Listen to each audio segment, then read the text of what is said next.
1. 인간의식의 꽃 피어남. 우리는 지금 진화하지 않으면 안 된다. 1억 1,400만 년 전 어느 날 아침, 태양이 떠오르고 얼마 되지 않았을 무렵, 아침 햇살을 받으며 한 송이 꽃이 피어났다.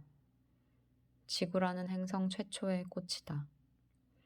이미 수백만 년 전부터 이 행성에는 초목이 무성했지만 이 최초의 개화는 식물이라는 생명체의 획기적인 진화와 변화를 알리는 사건이었다. 하지만 최초의 꽃은 아마 오래 피어있지 못했을 것이다. 그 후에도 여전히 꽃은 매우 드문 특수한 현상으로 남아 있었을 것이다. 꽃들이 곳곳에 피어나기 위한 조건이 아직 갖추어지지 않았기 때문이다. 그러나 어느 날 식물의 진화는 결정적인 선을 넘었고 갑자기 지구의 모든 장소에 색채와 향기가 폭발적으로 번지기 시작했다. 만약 지각 능력을 가진 의식이 그곳에 있었다면 그것을 목격했을 것이다. 그로부터 다시 많은 세월이 흐른 뒤 우리가 꽃이라고 부르는 그 섬세하고 향기로운 존재는 다른 종의 의식 진화에 핵심적인 역할을 하게 되었다.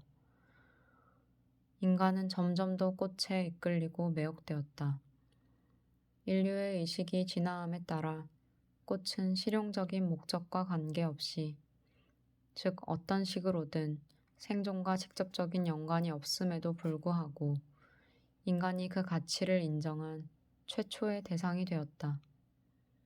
꽃들은 헤아릴 수 없이 많은 예술가, 시인, 그리고 신비가들에게 영감을 주었다. 예수는 꽃에 대해 명상하고 꽃으로부터 삶을 사는 법을 배우라고 말했다.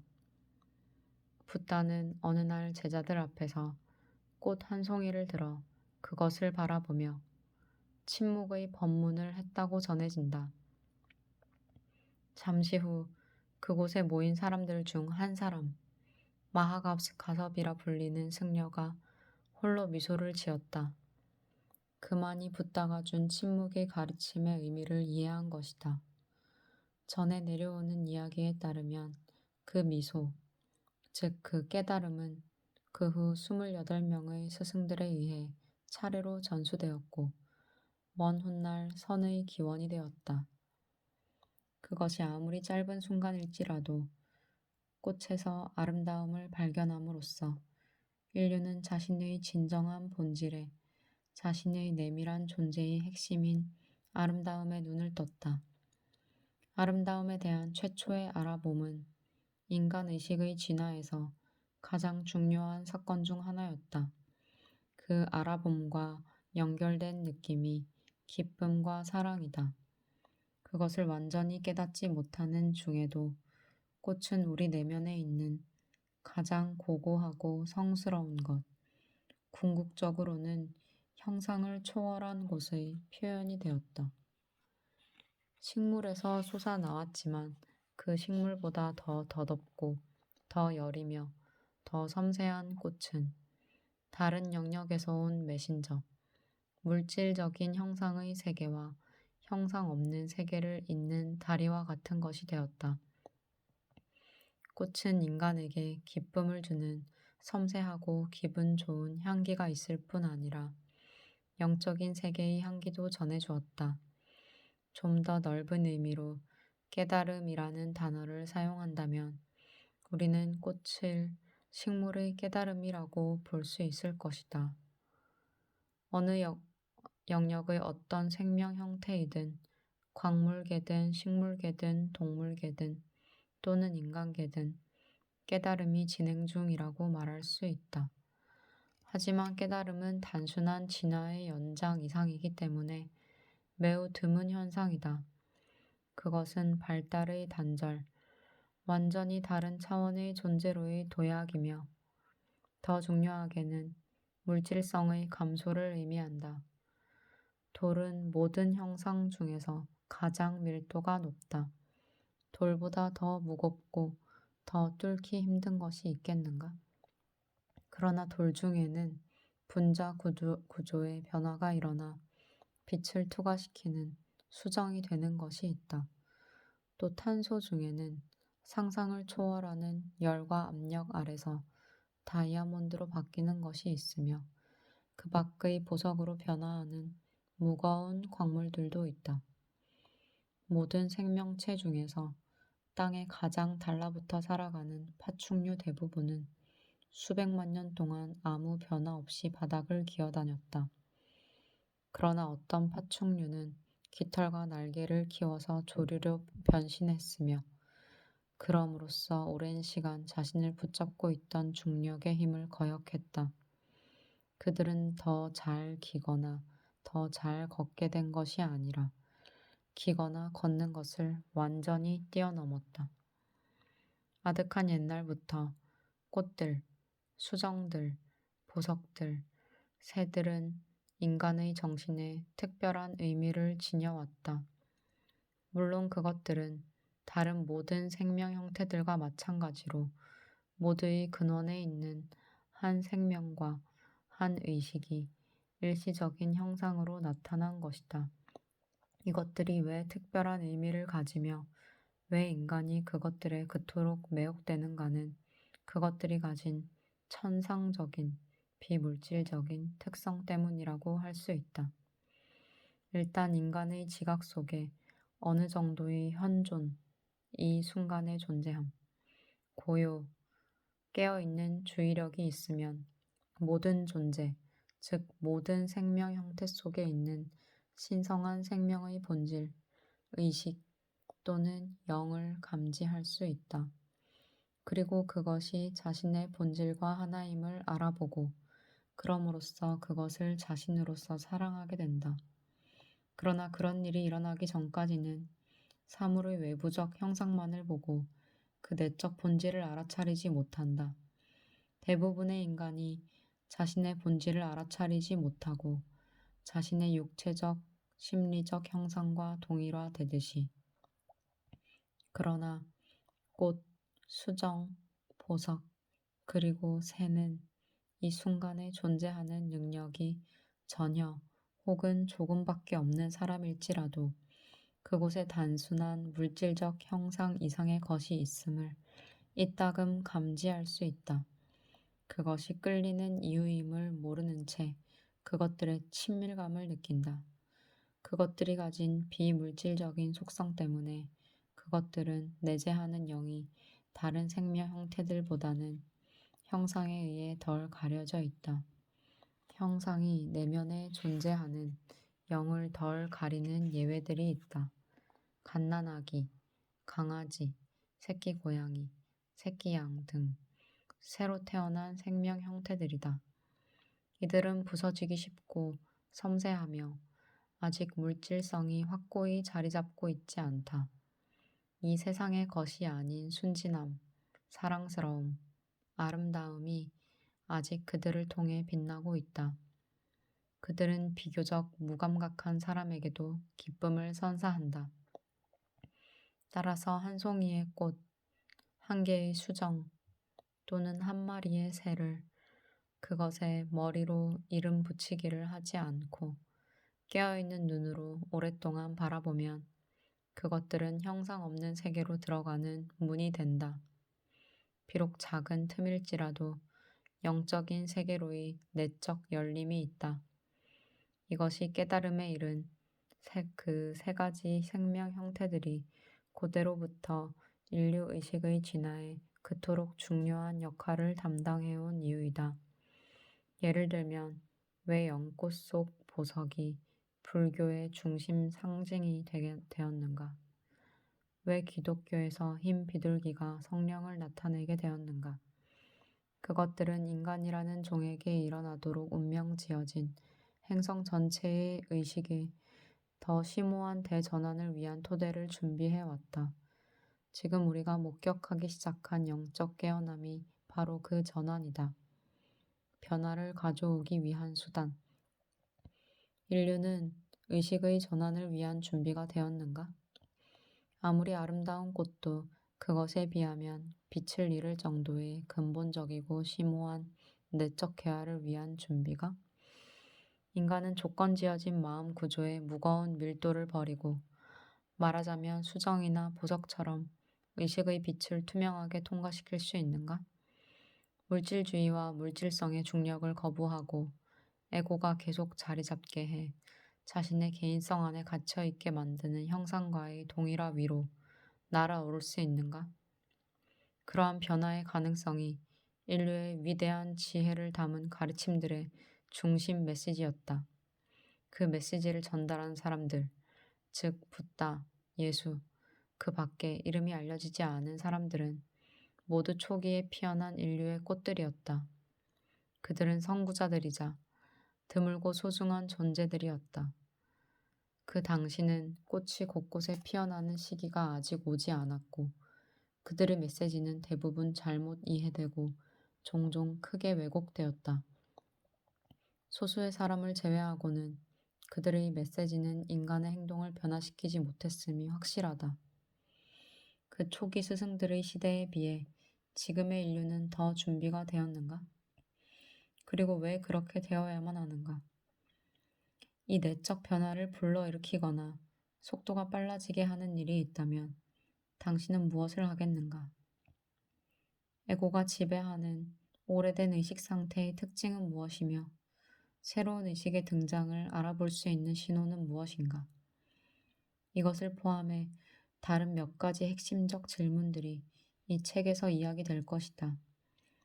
더 중요한 것은 이 책 자체가 새로운 의식의 등장에서 나온 변화를 위한 하나의 도구라는 사실이다. 여기에 소개된 사상과 개념들도 중요할 수 있겠지만 그것들은 2차적인 것들이다. 그것들은 깨어남으로의 길을 가리켜 보이는 방향 표지판에 불과하다. 이 책을 읽어 나감에 따라 당신의 내면에서 하나의 전환이 일어날 것이다. 이 책의 주된 목적은 당신의 마음속에 새로운 정보와 신념을 덧보태거나 어떤 것을 당신에게 확신시키기 위한 것이 아니라 의식의 전환을 가져오려는 것, 즉 당신을 깨어나게 하는 것이다. 그런 의미에서 이 책은 흥미로운 책이 아니다. 흥미롭다는 것은 대상으로부터 거리를 둔 채 당신이 머릿속에서 생각이나 개념을 가지고 노는 것, 동의하거나 동의하지 않는 놀이를 하는 것이기 때문이다. 이 책은 당신 자신에 대한 책이다. 당신의 의식 상태가 변화하지 않으면 이 책은 아무 의미가 없다. 오직 준비된 사람만 깨어나게 할 수 있을 뿐이다. 아직 모두가 그런 것은 아니지만 준비된 사람은 많이 있고 한 사람이 깨어날 때마다 집단 의식 속에 가속도가 붙어서 다른 사람들도 더 쉽게 깨어날 것이다.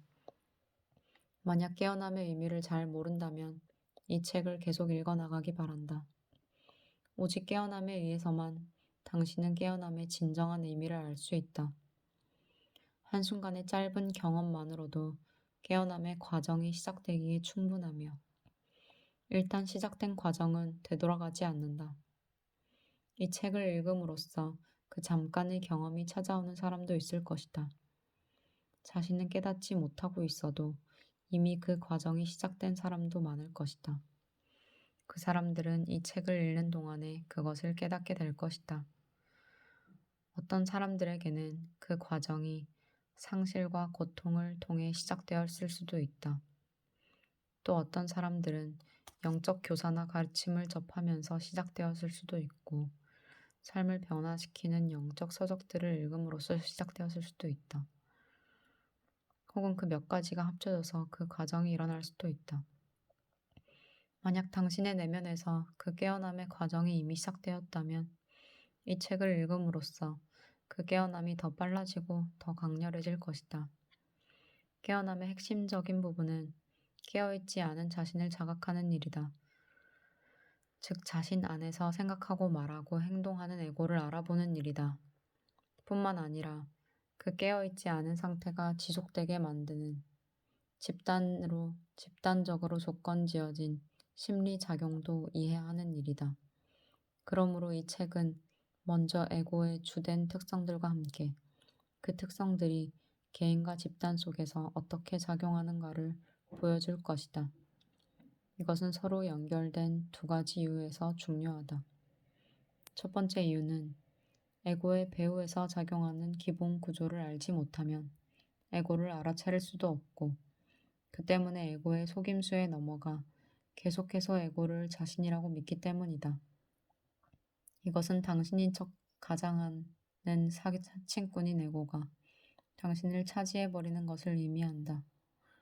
두 번째 이유는 알아봄 자체가 깨어남의 한 방법이기 때문이다. 자기 안의 무의식을 알아볼 때 그 알아봄을 가능하게 만드는 것 자체가 바로 의식의 일어남이고 깨어남이다. 어둠과 싸울 수 없듯이 에고와 싸워서는 이길 수가 없다. 필요한 것은 의식이라는 빛이다. 당신이 그 빛이다. 인간에게 상속된 기능장애. 인류의 오랜 종교들과 영적 전통들을 더 깊이 들여다보면 표면에는 많은 차이점들이 있지만 그 밑바탕에는 그들 대부분이 동의하는 두 가지 핵심적 통찰이 있음을 발견할 수 있다. 그 통찰을 설명하기 위해 그들이 사용하는 단어들은 다르지만 모두 근본적인 진리의 두 가지 측면을 가리킨다. 이 진리의 첫 번째 부분은 대부분 인간의 정상적인 마음 상태에는 기능장애 또는 광기라고도 부를 수 있는 강한 요소가 내포되어 있다는 깨달음이다. 힌두교의 핵심에 해당하는 몇몇 가르침들은 아마도 이 기능장애를 집단적인 정신병 형태로 보는 시각에 가장 근접해 있을 것이다. 그들은 그것을 마야, 즉 망상의 장막이라고 부른다. 인도 출신의 위대한 성자 라마나 마하리시, 남인도의 영적 스승으로 나는 누구인가? 라는 질문을 제시했어. 마하리시는 직설적으로 말했다. 마음은 마야이다. 불교는 다른 용어를 사용한다. 붓다에 따르면 인간의 마음은 정상 상태에서 두카를 가져온다. 두카는 고통, 불만족 혹은 평범한 불행으로 번역할 수 있다. 붓다는 그것이 인간 조건의 특징이라고 보았다. 어디에 있든 무엇을 하든 당신은 두카와 마주치게 될 것이고, 두카는 빠르든 늦든 모든 상황의 모습을 나타낼 것이라고 붓다는 말한다. 기독교의 가르침에 의하면 인류라는 집단의 정상적인 상태가 원죄이다. 죄라는 단어는 매우 잘못 이해되고 잘못 해석되어 왔다. 신약 성서에 사용된 고대 히라버를 글자 그대로 번역하면 죄는 화살 쏘는 이가 관역을 빗맞히듯이 관역에서 벗어난 것이다. 따라서 죄는 핵심에서 벗어난 인간 존재의 방식을 의미한다. 그것은 서투르고 눈이 먼 채로 사는 것이며 그리하여 고통을 겪고 고통을 야기하는 것이다. 문화적 축적물과 잘못된 해석들을 걷어내면 죄는 인간의 조건 속에 내재한 기능장애를 가리킨다. 인류가 눈부신 성취를 이룬 것은 부정할 수 없다. 인간은 음악, 문학, 미술, 건축, 조각 등에서 최고의 작품들을 탄생시켰다. 최근에는 과학과 기술의 발달에 따라 삶의 방식이 근본적으로 변화해 불과 200년 전이라면 기적이라고밖에 생각할 수 없었던 것도 가능하게 되었다. 의심할 여지 없이 인간은 매우 지성적인 존재이다. 그러나 그 지성은 광기로 물들어 있다. 과학기술은 인간의 정신에 늘 따라다니는 기능장애가 지구와 다른 생명체, 그리고 인류 자신에게 미치는 파괴적인 영향을 더욱 확대시켰다. 그래서 그 기능장애, 그 집단적 광기는 20세기의 역사에서 가장 극명하게 드러나게 되었다. 또한 이 기능장애는 실제로 더 심해지고 있고 더 가속되고 있다. 1차 세계대전은 1914년에 일어났다. 물론 그전에도 두려움, 탐욕, 권력욕이 일으킨 파괴적이고 잔혹한 전쟁은 인류 역사 내내 흔한 사건이었다. 종교와 이념을 내세운 인간 착취, 고문, 광범위한 폭력 등이 그것과 함께했다. 인류는 자연재해보다도 서로가 일으킨 재앙에 훨씬 더 고통받았다. 그러나 1914년이 되었을 무렵 고도로 지성적인 인간의 머리는 엔진뿐 아니라 폭탄, 기관총, 잠수함, 화염 방사기, 독가스를 발명했다. 한마디로 광기에 봉사하는 지성인 것이다. 전쟁이 교착 상태였던 프랑스와 벨기에의 국경 부근에서는 불과 몇 킬로미터의 진흙 땅을 차지하기 위해 수백만 명의 남자가 참호에서 목숨을 잃었다. 1918년 전쟁이 끝났을 때 살아남은 자들은 믿기 어려운 시선과 공포심으로 파괴의 잔해를 바라보았다. 1,000만 명이 살해당했고 훨씬 더 많은 숫자가 팔다리가 잘리거나 불구자가 되었다. 전에는 인류의 광기가 효과 면에서 이만큼 파괴적이고 이만큼 극명하게 드러난 적이 없었다. 하지만 그것이 시작에 불과하다는 것을 아무도 알지 못했다. 20세기가 끝날 때까지 동료 인간들의 손에 폭력적인 죽음을 맞이한 숫자는 1억 명을 넘었다. 그들은 국가 간의 전쟁뿐 아니라 대량 사륙과 집단 학살에 의해 죽음을 맞았다.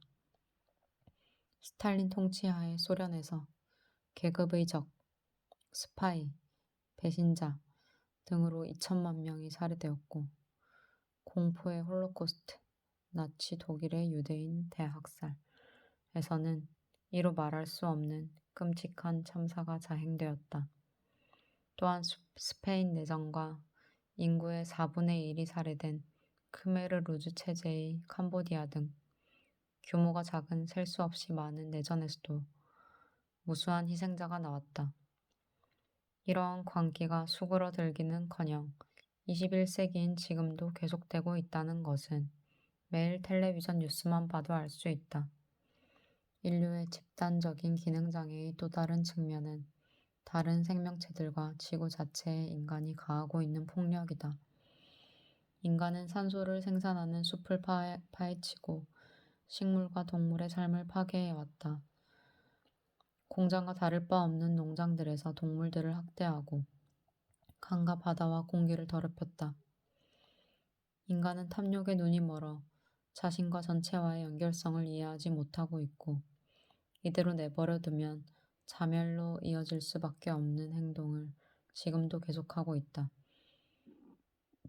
인간 존재의 핵심에 존재하는 집단적 광기가 가져오는 사건들이 인류 역사의 큰 부분을 차지하고 있다.